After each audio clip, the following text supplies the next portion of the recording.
الحمد لله رب العالمين والصلاة والسلام على أشرف الأنبياء والمرسلين وعلى آله وصحبه ومن تبعهم بإحسان إلى يوم الدين. أما بعد فأعوذ بالله من الشيطان الرجيم. بسم الله الرحمن الرحيم. يريدون ليطفئوا نور الله بأفواههم والله متم نوره ولو كره الكافرون. صدق الله العظيم.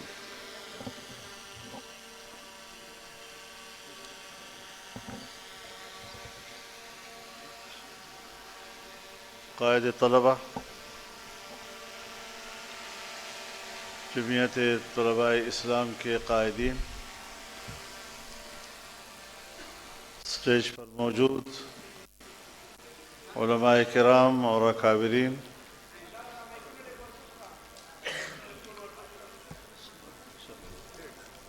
میرے نوجوان دوستوں، بھائیوں،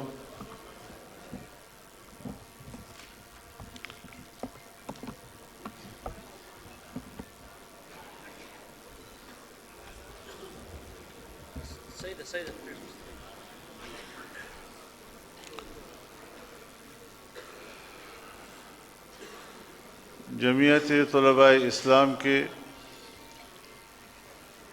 اس کامیاب کنونشن کے انعقاد پر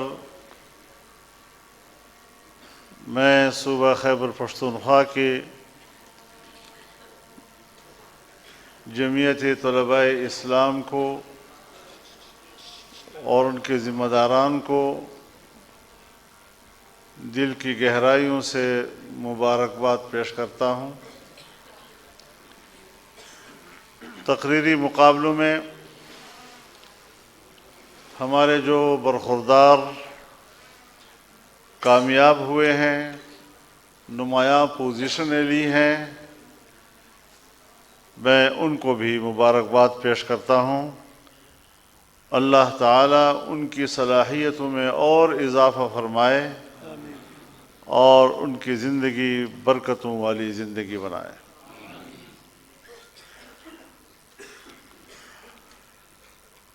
آپ نوجوان ہیں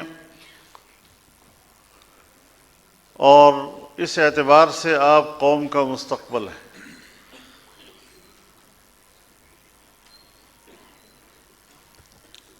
اس بات پر ضرور غور کرنا ہے آپ نے کہ آپ کے سامنے کیا کیا چیلنجز ہیں اور آپ نے کس طرح ان کا مقابلہ کرنا ہے۔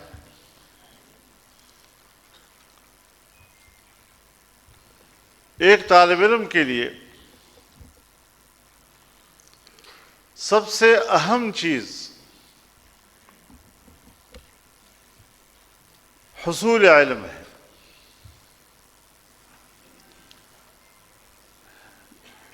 جس بھی شعبے سے آپ کا تعلق ہے،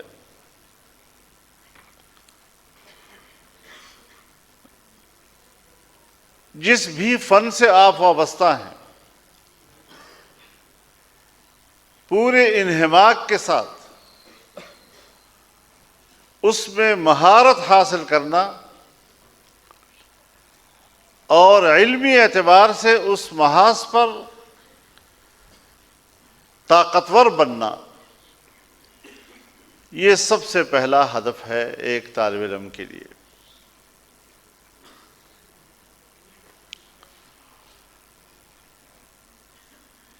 لیکن ایک طالب علم کے لیے یہ بھی ضروری ہوتا ہے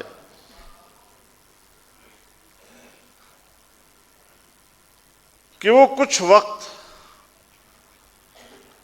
عمومی مطالعے کے لیے بھی نکالے، جس میں وہ اپنی گرد پیش کو سمجھے، اپنی سوسائٹی کو سمجھے،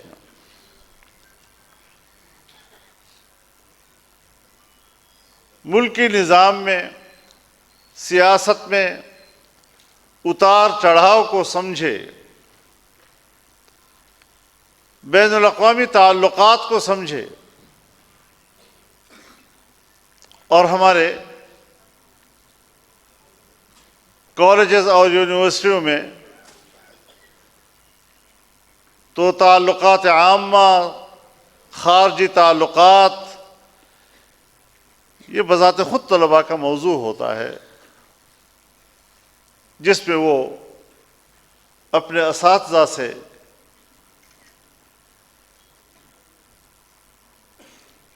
مہارت حاصل کرتے ہیں، استعداد حاصل کرتے ہیں۔ ہمارے ہاں بدقسمتی سے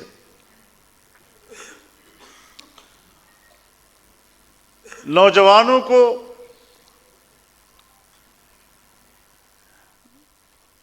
تعلیمی اداروں میں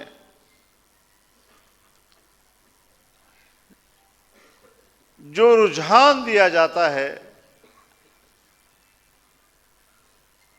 اس میں ہنگامہ آرائی، شور و غوغا، کبھی باہمی لڑائیاں، کبھی تعلیمی ادارے سے لڑائی،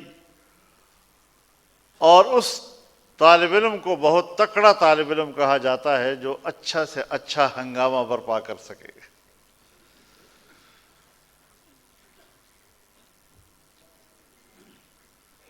حضرت والد صاحب رحمہ اللہ جب طلباء سے خطاب فرماتے تھے تو بطور نصیحت طلباء سے کہتے تھے کہ تعلیمی زندگی میں میں ایک طالب علم کے لیے علمی سیاست کا قائل ہوں، عملی سیاست کا نہیں۔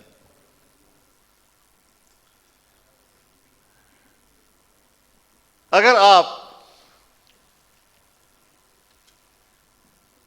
ایک جامعہ میں پڑھ رہے ہیں، جب تک آپ وہاں سے سند حاصل نہیں کرتے، کسی یونیورسٹی یا کالج میں پڑھتے ہیں اور آپ وہاں ڈگری حاصل نہیں کرتے، گریجویٹ نہیں بنتے، آپ کو کسی بھی ادارے میں، کسی اسکول میں، کسی مدرسے میں پڑھانے کی اجازت نہیں ہوتی۔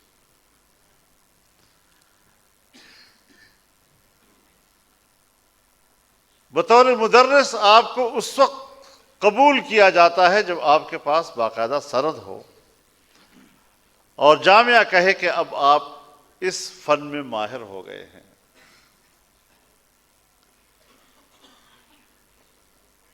جب ہم دور حدیث پڑھ رہے تھے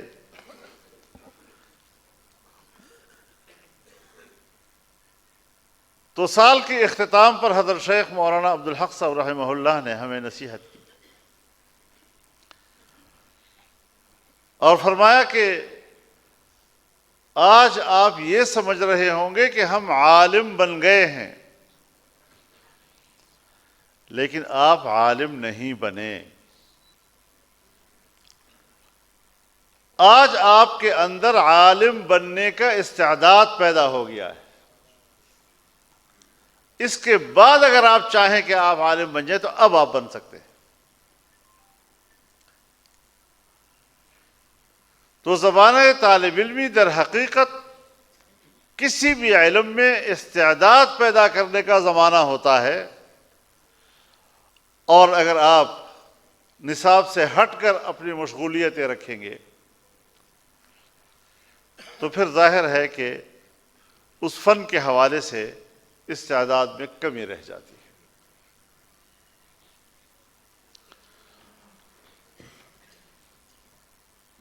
پھر ہمارے ہاں ایک عجیب تاثر عام کر دیا گیا ہے،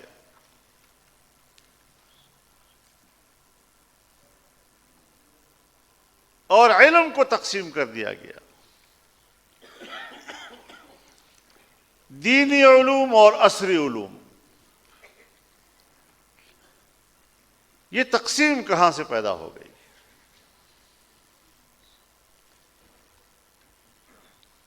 میں بڑی وضاحت کے ساتھ آپ کو بتا دوں کہ علم کے اس تقسیم کے ذمہ دار بر صغیر کے علماء کبھی نہیں ہیں۔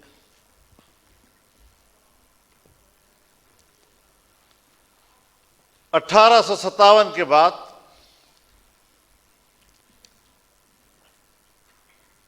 جب علی گڑھ میں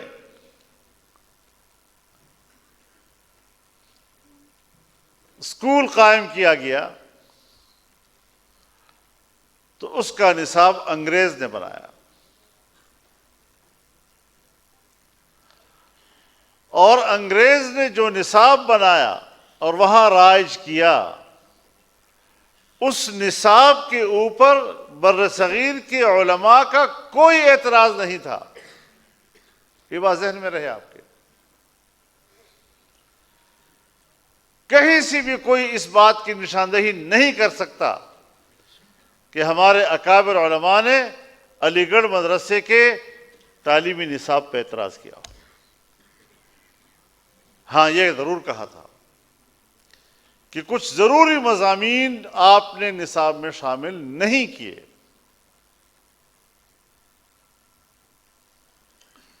قرآن کے مضمون کو نکال دیا گیا، قرآن علوم، تفسیر، اصول تفسیر۔ اسی طریقے سے حدیث کے علوم کو نکال دیا گیا، حدیث ہو، اس کی تشریح ہو، اصول حدیث ہوں، پورے مضمون کو خارج کر دیا گیا، فقہ کو خارج کر دیا گیا، علم فقہ ہو، اصول فقہ ہو، سب نکال دیے گئے۔ اور اس وقت پورے بر صغیر کی سرکاری زبان فارسی تھی، فارسی کو نکال دیا گیا۔ چنانچہ ان علوم کو تحفظ دینے کے لیے دیوبند میں مدرسہ قائم ہوا۔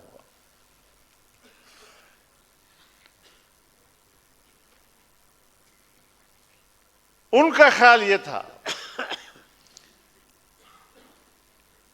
کہ ایسا نصاب تعلیم بر صغیر کو دیا جائے کہ آنے والی نسلیں زبان سے تو اپنے آپ کو مسلمان کہیں، کلمہ گو کہیں، لیکن اس کے پاس دین اسلام کے حوالے سے کچھ بھی معلومات نہ ہو، عملی زندگی اسلام سے فارغ۔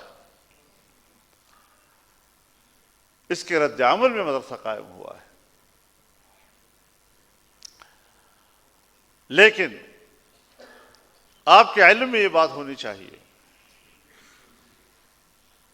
کہ حضرت شیخ الہند رحمہ اللہ جب 1919 میں مالٹا سے رہا ہو کر واپس آئے، ان کو ہندوستان میں 1 سال بھی زندگی نہیں ملی۔ اس مختصر سے وقت میں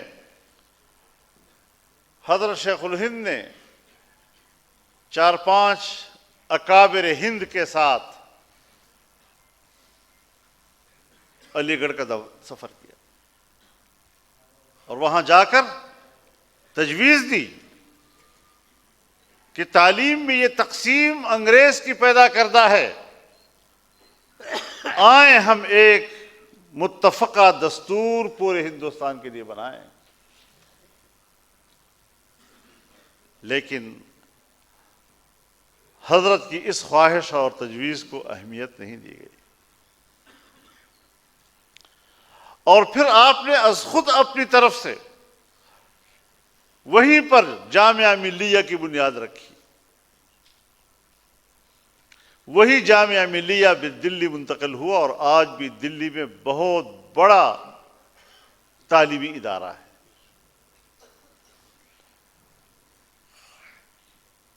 لیکن سرکار کی سطح پر پورے بر صغیر یا ہندوستان کے لیے وہ نصاب قبول نہیں کیا گیا۔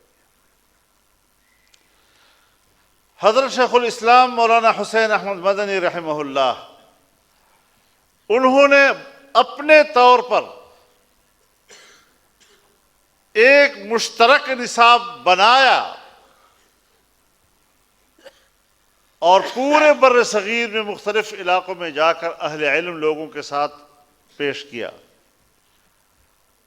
کہ میں یہ چاہتا ہوں کہ اس طرح کا نصاب بر صغیر کے لیے ہو. لیکن جن لابیوں نے تعلیم کو تقسیم کیا تھا وہ طاقتور تھی، پذیرائی نہیں مل سکی اس بات کو. یہاں تک کہ بر صغیر تقسیم ہو گیا اور پاکستان مارد وجود میں آیا.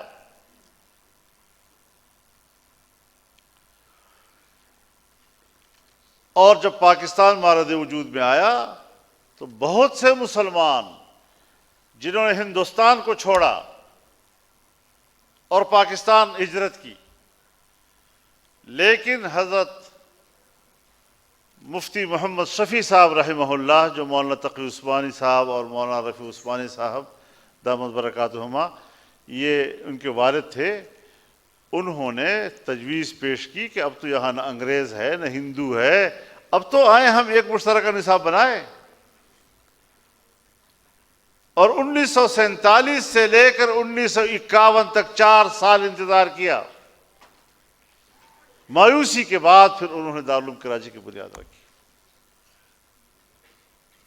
اندازہ لگائیں ہمارے اس ملک کی اس زمانے کی سیاسی قیادت، اس زمانے کی بیوروکریسی، اس زمانے کی اسٹیبلشمنٹ کتنی بڑی مجرم ہے اس حوالے سے کہ جس نے اس قوم کو تعلیمی لحاظ سے منقسم رکھا.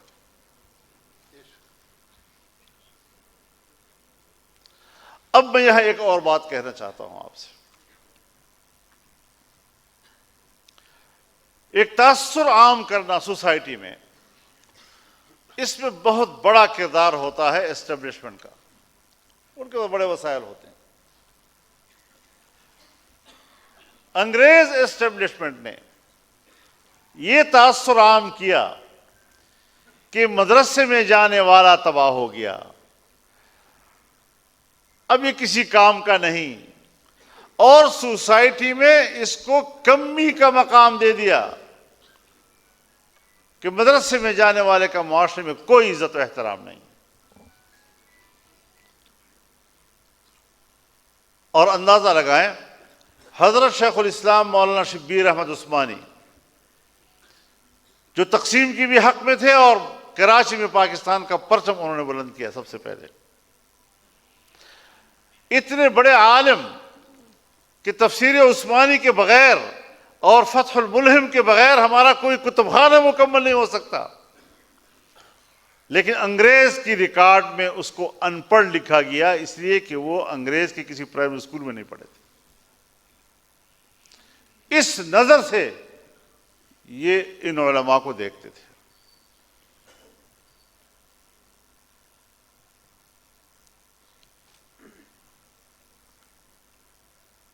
اور قصے بہانے شروع کر دیجیے.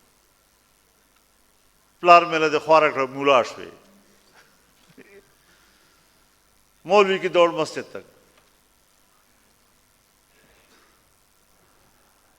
یہ تو اللہ تعالی جنت الفردوس میں اعلیٰ مقام دے ہمارے اکابر کو کہ جنہوں نے علماء کی قدر و منزلت کا تحفظ کیا.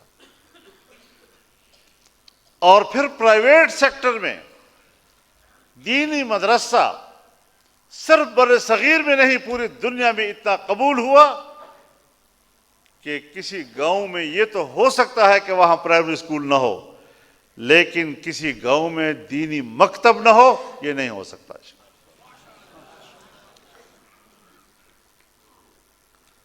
اب آج ایک نئی اسٹیبلشمنٹ ہے، امریکی اسٹیبلشمنٹ، ویسٹرن اسٹیبلشمنٹ، اس نے ایک نیا تاثر دے دیا 9/11 کے بعد کہ یہ جو مدرسے والا مولوی ہے نا یہ بڑا بدماش ہے، یہ بڑا خطرناک ہے، یہ دہشت گرد ہے، خوف آتا ہے ان سے، سوسائٹی کو خوف دلا رہے ہیں اپنی پگڑی سے اپنی داڑھی سے اور اسلامی لباس سے. یہ ایک نیا تاثر ہے. اور ایک دفعہ تاثر پھیلایا، اس کے بعد دینی مدارس پر دباؤ آیا، رجسٹریشن بند کرا دی. آپ جو نصاب پڑھا رہے ہیں اس پہ تو شدت اڑا رہے ہیں. یہی شدت بنیاد بنتی ہے آگے جا کر، پھر وہ آپ کا نوجوان بندوق کی طرف چلا جاتا ہے، پھر دہشت گرد ہو جاتا ہے. بھائی بندوق کی طرف کون گیا ہے؟ افغانستان کے لوگ امریکہ پر جا کر حملہ کرنے گئے ہیں یا وہ آیا ہے حملہ کرنے کے لیے؟ ناٹو کے ممالک پر کسی نے حملہ کیا یا وہ آئے ہیں حملہ کرنے کے لیے؟ چلو افغانستان تو مذہبی ہو گیا،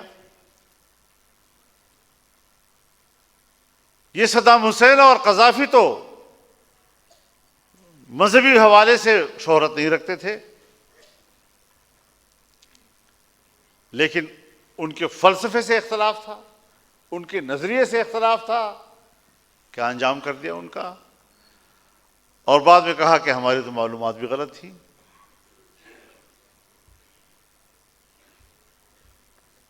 20 سال افغانستان پر بمباری کی، اور پھر انہی کے ساتھ جن کے بارے میں 9/11 کے بعد جب حملہ کیا تو امریکہ کا موقف یہ تھا کہ جنیوا انسانی حقوق کنونشن کے تحت جو قیدی کے حقوق ہیں وہ ان کو حاصل نہیں ہوں گے. یعنی بنیادی انسانی حق سے بھی محروم کر دیا. حیوانات کا بھی حق ہوتا ہے، ان کا حق نہیں ہے.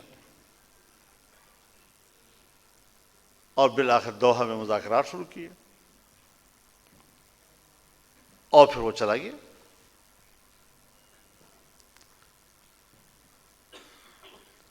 اب اس کو جمہوریت کہتے ہیں یا یہ جبر ہے؟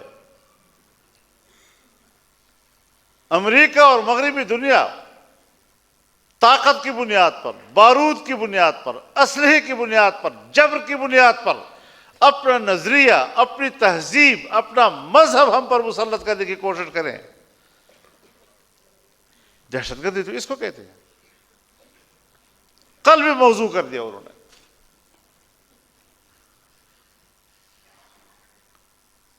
خرد کا نام جنو رکھ دیا، جنو پہ خرد، جو چاہے آپ کا حسن کرشم ساز کرے. تو آج اس نئی اسٹیبلشمنٹ کے نئے تصورات ہیں.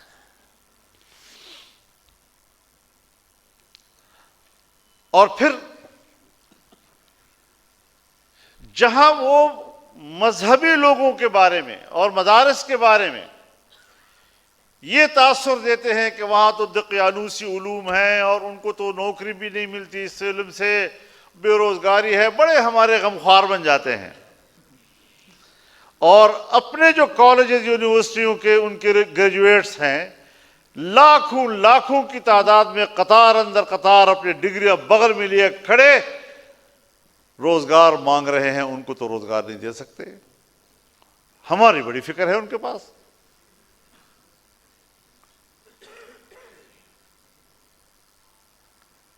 یہ ایک تاثر جو دے رہے ہیں، حقیقت میں کچھ بھی نہیں ہوتا. آج دنیا میں ایک بڑا کہ جی شفافیت ہونی چاہیے. بینکوں پر نظر ہے، لوگوں کے جیبوں پر نظر ہے، کیونکہ کمیونزم کے مقابلے میں مغربی سرمایہ داریت جنگ جیت چکی ہے. اب آپ مجھے بتائیں کہ جب دینی مدرسے کا اکاؤنٹ بند ہوگا تو شفافیت کا راستہ تو آپ نے خود روک دیا. بینک میں اکاؤنٹ ہوتا، پتہ چلتا پیسہ کہاں سے آ رہا ہے، کون دے رہا ہے، کدھر سے جمع ہو رہا ہے، کتنا نکل رہا ہے، کتنا اس کا خرچہ ہو رہا ہے، اس کا گوشوارہ آئے گا، آپ کو حساب کتاب ہم دیں گے. سب کچھ ہوتا ہے اور اسی مدرسے کا اکاؤنٹ بند کرتے ہو. تو یہ الٹی گنگا والی بات نہیں. نعرہ کچھ ہے، عمل کچھ. تو اس لحاظ سے پھر بھی ہمارا انکار نہیں ہے. ہمیں آپ کہتے ہیں پرائمری پڑھاؤ، بالکل ٹھیک ہے، بچے کی ضرورت ہے، ہم مدرسے میں پڑھائیں گے. ہمیں آپ کہتے ہیں مڈل پڑھائیں، بالکل ٹھیک ہے. ہمیں آپ کہتے ہیں میٹرک پڑھائیں، بالکل ٹھیک ہے. ہمیں آپ کہتے ہیں ایف اے پڑھائیں، بالکل ٹھیک ہے. کسی مرحلے پر دینی مدارس کی تنظیمات نے انکار نہیں کیا. جو تجویز عصری علوم کے نام پر ان کی طرف سے آئی، ہماری طرف سے کوئی انکار نہیں ہے. اگر ناقابل قبول ہے تو میرا نصاب ان کے لیے ناقابل قبول ہے، ان کا کہیں بھی نصاب ہمارے لیے ناقابل قبول نہیں ہے. کیسے ہو سکتا ہے کہ میں اپنے بچے کے لیے تو چاہوں کہ اس کو انگریزی آئے، میں اپنے بچے کے لیے چاہوں کہ مجھے اسے سائنس آئے، میں اپنے بیٹے کے لیے تو یہ چاہوں کہ اسے ایگریکلچر میں بھی، انجینئرنگ میں بھی، مختلف شعبوں میں اس کو مہارت حاصل ہو، اور قوم کے بچوں کے لیے میں کہوں کہ نہیں یہ علوم نہیں ہے جو ضروری. یہ تو پھر میرے خیال میں قرآن سے ناواقفیت کی دلیل ہے. اسی لیے میں کہتا ہوں کہ علوم میں تقسیم کیوں کر رہے ہو؟ علم علم ہے.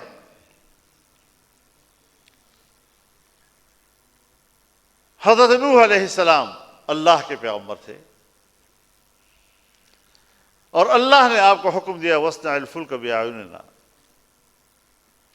ہمارے سامنے کشتی بناؤ. اس کا معنی ہے کہ پیغمبر کو لکڑی کا کام آتا تھا نا، اس میں ان کو مہارت حاصل تھی، اور ایسی کشتی بنائی کہ میرے خیال میں پھر پوری دنیا نے تقلید اگر کی ہے تو اسی کی ہے.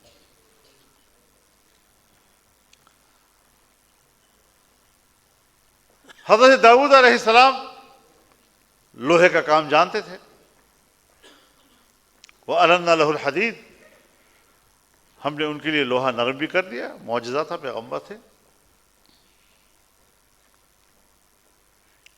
زرہ بناتے تھے. تو اللہ کے پیغمبر ہیں، لوہے کا کام جانتے ہیں. حضرت یوسف علیہ السلام ریاضی جانتے تھے.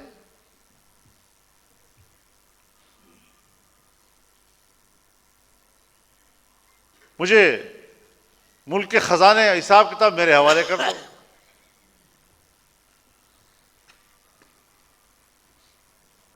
میں یہ بات بہت اچھی طرح جانتا ہوں، یہ حساب کتاب.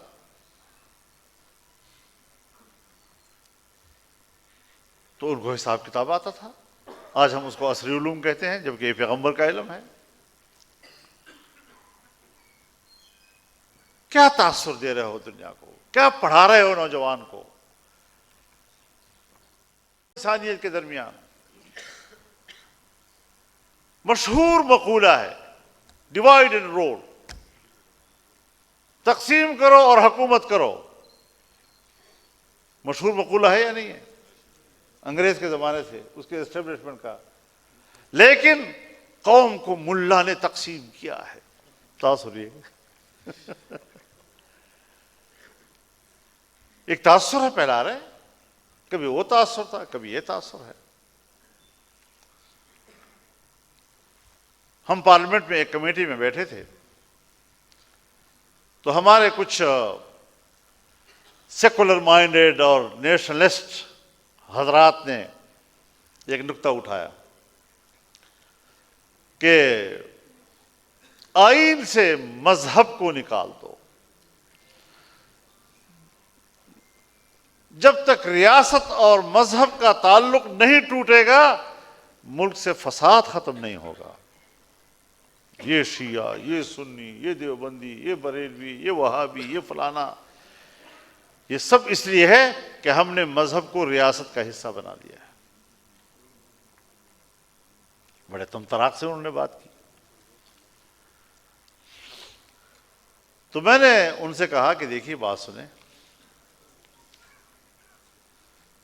قوم کے درمیان نفرتیں پیدا کرنا، تعصبات پیدا کرنا، فساد پیدا کرنا، آپ نے تو ایک علت کی بات کی ہے، فرقہ واریت کی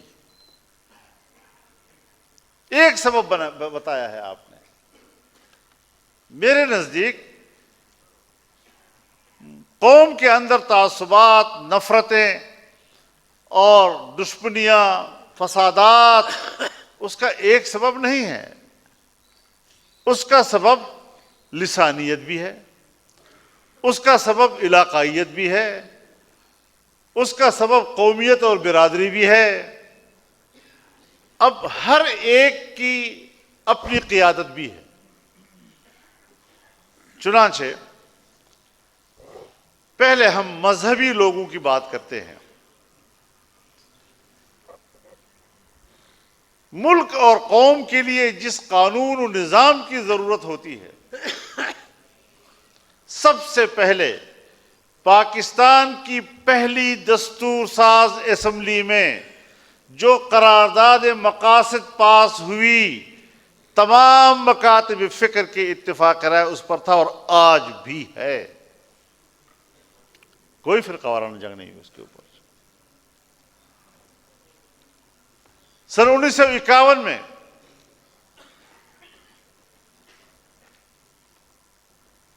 بائیس اسلامی نکات، آج بھی وہ دستاویز اسی طرح موجود و محفوظ ہے جس طرح اس وقت اس پہ اتفاق تھا. آج بھی تمام مکاتب فکر کا اس کے اوپر اتفاق ہے.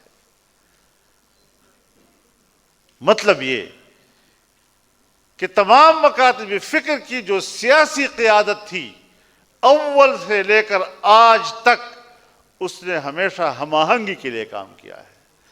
فرقہ وارانہ فسادات کے لیے کردار نہیں ادا کیا، تعصبات کے لیے کردار ادا نہیں کیا. انہوں نے قوم کو ایک کرنے کی کوشش کی. سن 1973 کا آئین بنا. سن 73 کے آئین کے تمام اسلامی دفعات پر تمام مکاتب فکر کا اتفاق ہے. کوئی جھگڑا کسی نے نہیں کیا. عقیدہ ختم نبوت کے تحفظ کے لیے جو ترمیم لائی گئی پارلیمنٹ کی متفقہ، تمام علماء کرام نے متفقہ پیش کی. آئین کے اندر ہمیں چیلنج کیا گیا کہ حضرات علماء کرام، بڑے تم مذہب کی باتیں کرتے ہو، تم تو مسلمان کی تعریف بھی اس میں بھی اکٹھے نہیں ہو. اسی وقت چیلنج قبول کیا گیا اور اگلے دن مسلمان کی متفقہ تعریف پیش کر دی گئی.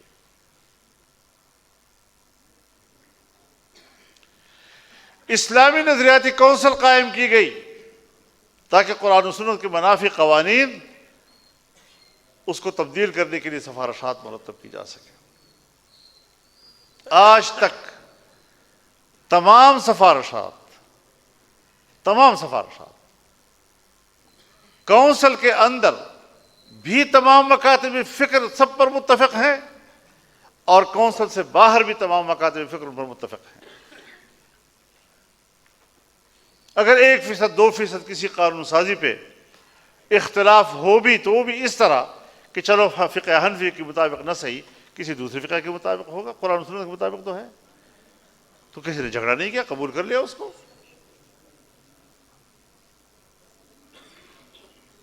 اب آپ مجھے بتائیں، میں نے ان حضرات سے کہا کہ یہ ہے دینی قوتوں کا قیادت کا کردار اول دن سے لے کر آج MMA تک.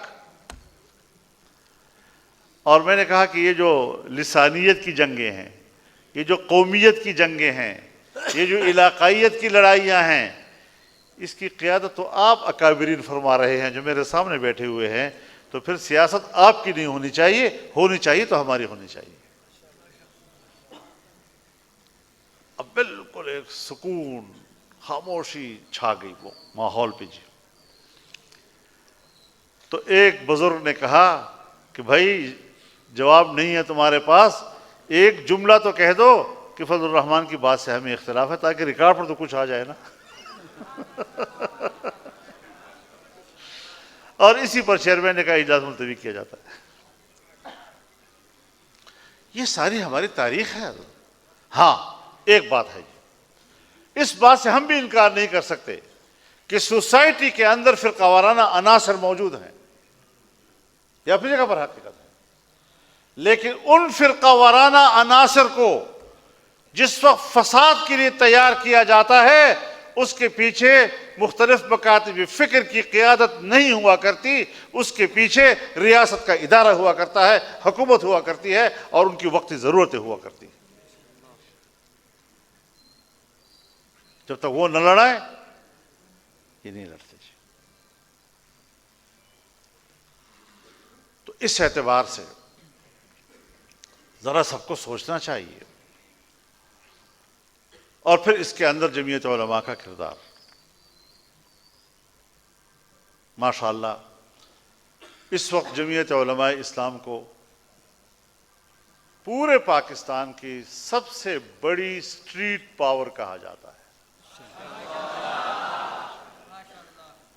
اور ہم یہ چاہتے ہیں کہ اگر ہمارے پاس قوت ہے تو اس کو پاکستان کی فلاح اور اس کے مفاد کے لیے استعمال کریں۔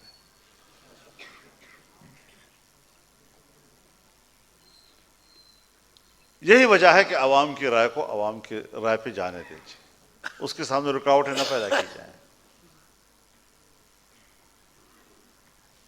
لیکن اگر ایسا ہوگا جس طرح 2018 میں ہوا تو پھر ایسا ہی انجام ہوا جس طرح رات کو ہوا۔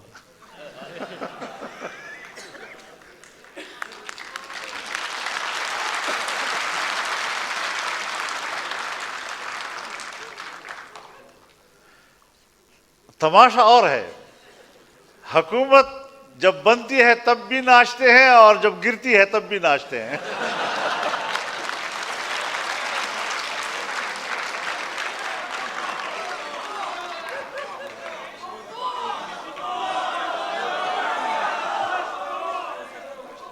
جب بنتی ہے تب بھی کپتان کا ویژن ہے اور جب گرتی ہے تب بھی کپتان کا ویژن ہے۔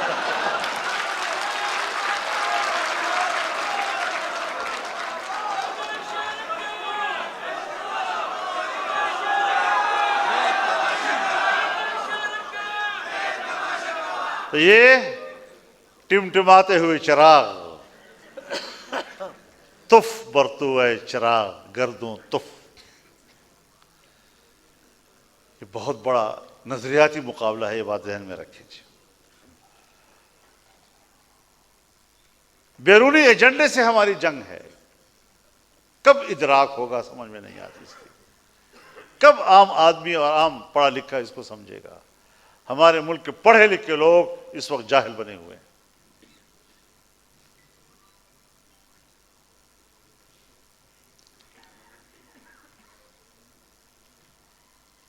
خالی خلی باتوں سے، ایک ہوائی ماحول سے امیدیں وابستہ کر لیتے ہیں۔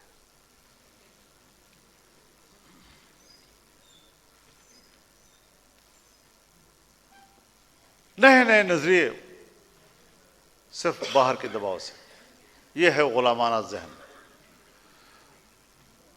جن کے خمیر میں غلامی ہے، آج وہ ہمیں آزادی کے درس دے رہے ہیں۔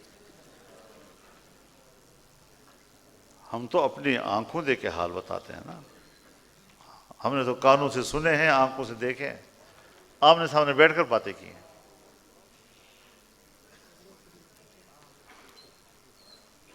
یہودی ایجنٹ ہے، ہاں جی بالکل یہودی ایجنٹ ہے۔ آج کل دنیا کی معیشت یہود کے ہاتھ میں ہے جی، اس کے بغیر تو نہیں ہو سکتا۔ اعتراف بھی کرتے ہیں، پیسہ بھی آئے گا، بہت بڑا پیسہ آئے گا، اور مجھے کہتے ہیں مولانا صاحب پھر مسجد میں بھی جائے گا، مولوی کے پاس بھی جائے گا تو اب تنہا رہ جائے گا۔ تو آج ہم تنہا ہیں،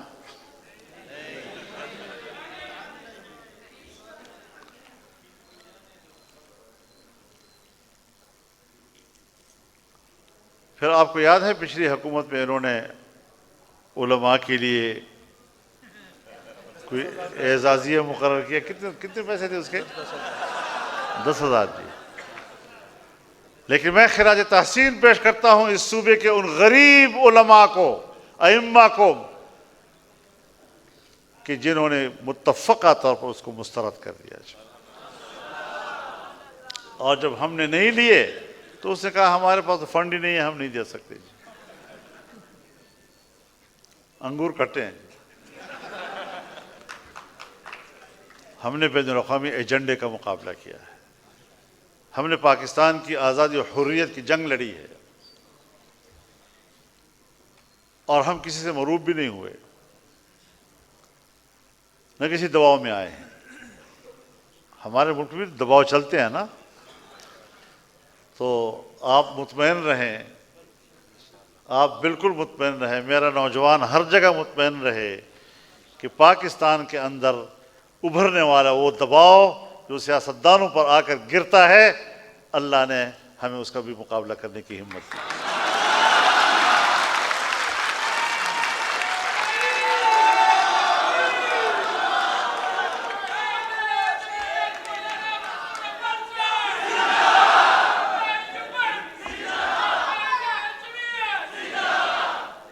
لیکن جو سب سے بڑی آپ کے لیے جو آج میں بالخصوص نوجوانوں سے کہنا چاہتا ہوں کہ نوجوان نسل کو برباد کر دیا گیا، نئی نسل کو آوارہ کر دیا گیا، مادر پدر آزاد معاشرہ بنانے کی کوشش کی گئی، اور اب نوجوان نہ اپنے بزرگوں کو پہچانتا ہے، نہ ماں باپ کو پہچانتا ہے، نہ استاد کو جانتا ہے، نہ اس کی کوئی بات ان کو معقول لگتی ہے۔ آپ اپنی عمر گزار چکے بھائی، آپ ہمیں نصیحت نہ کرو، آپ ہم نے اپنی زندگی خود بنانی ہے۔ اس قسم کی جو سوچ ہمارے معاشرے میں پیدا ہوئی ہے، تو میں آپ نوجوانوں کو بتانا چاہتا ہوں، آپ کو بتانا چاہتا ہوں، آپ کے علم میں ہونی چاہیے یہ بات۔ وہ یہ تو مغرب بھی ہو رہی ہے، ہم نے عصر کی نماز پڑھی ہے، مجھے پتہ نہیں کہ آپ نے پڑھی ہے یا نہیں۔ تو آپ کو بتانا چاہتا ہوں، یہ بات مجھے کہی گئی ہے، بالمشافہ کہی گئی ہے کہ پشتون بیلٹ میں مذہب کی جڑیں گہری ہیں، اور مذہب کی ان گہری جڑوں کو اکھاڑنے کے لیے ہمارے پاس عمران خان سے زیادہ مناسب اور آدمی نہیں تھا، اس لیے ہم نے یہ صبح ان کے حوالے کیا ہے۔ اب اس ذہنیت کا مقابلہ کرنا ہے یا نہیں کرنا چاہیے؟ اپنے نوجوان کو تک رسائی کریں، ان کو کنونس کریں، ان کے ساتھ گفتگو کریں، ان کی اصلاح کریں،